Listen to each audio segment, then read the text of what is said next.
Welcome back to The Explainer, where we take complex ideas and transform them into clear, actionable takeaways. Okay, let's dive into this, because today we are tackling something literally every single one of us battles on a daily basis. I'm talking about the deeply relatable, incredibly frustrating pain of losing focus. You know the feeling, right? You sit down with the absolute best intentions, you are totally ready to conquer your to-do list, and then somehow your attention just completely evaporates. Today we're breaking down exactly why that happens, and more importantly, how to systematically escape the distraction trap.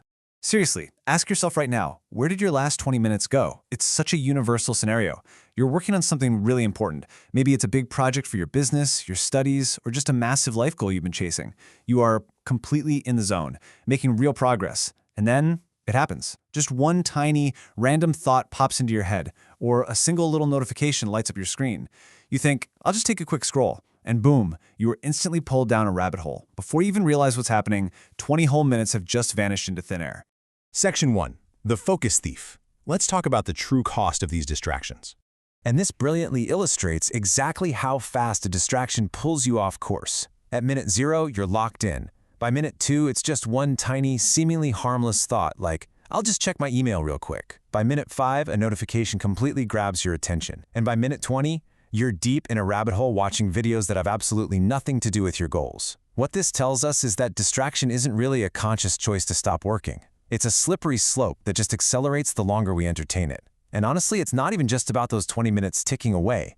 The real tragedy is what happens to your internal state. These tiny little detours completely drain your energy. They shatter that deep focus you worked so hard to build, and they totally kill your momentum. Getting back into a flow state after a distraction, it doesn't just take time, it takes a massive amount of cognitive energy.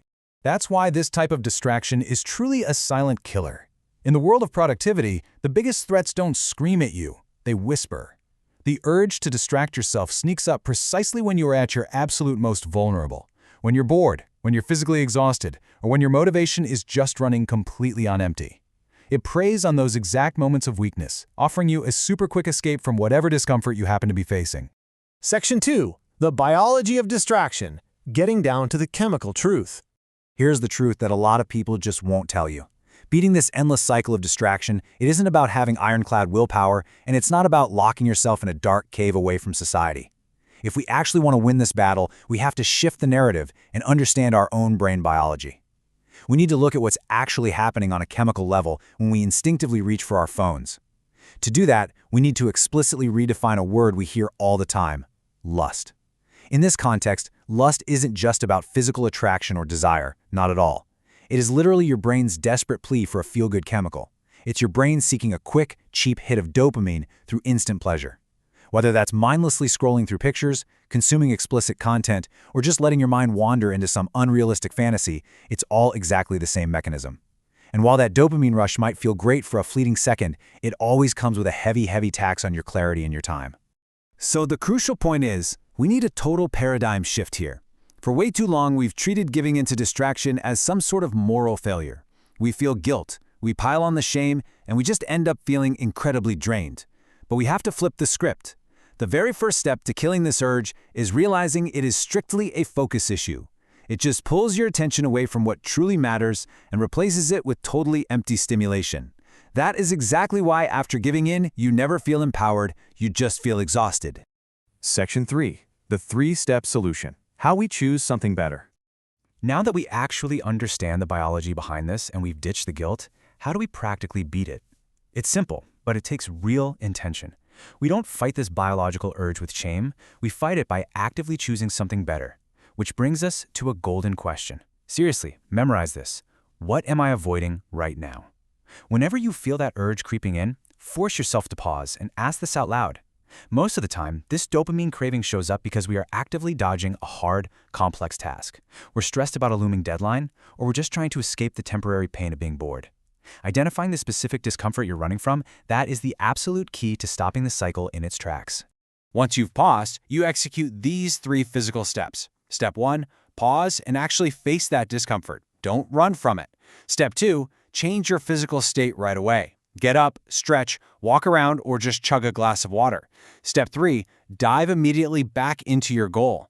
You have to remember that physical action breaks the cycle. Sitting completely still and trying to just think your way out of a distraction will only make it worse.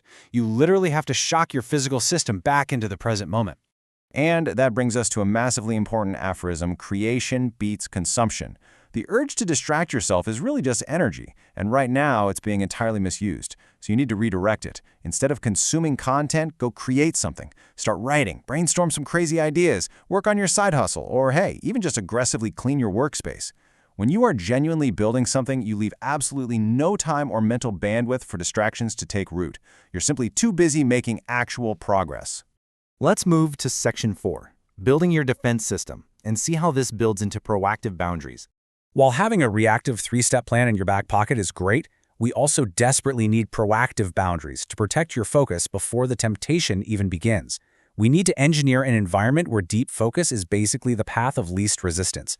Don't wait until the temptation is completely overwhelming to do something about it. Set up your systems right now.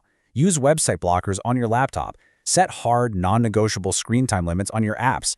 Leave your phone in an entirely different room when you are doing deep work.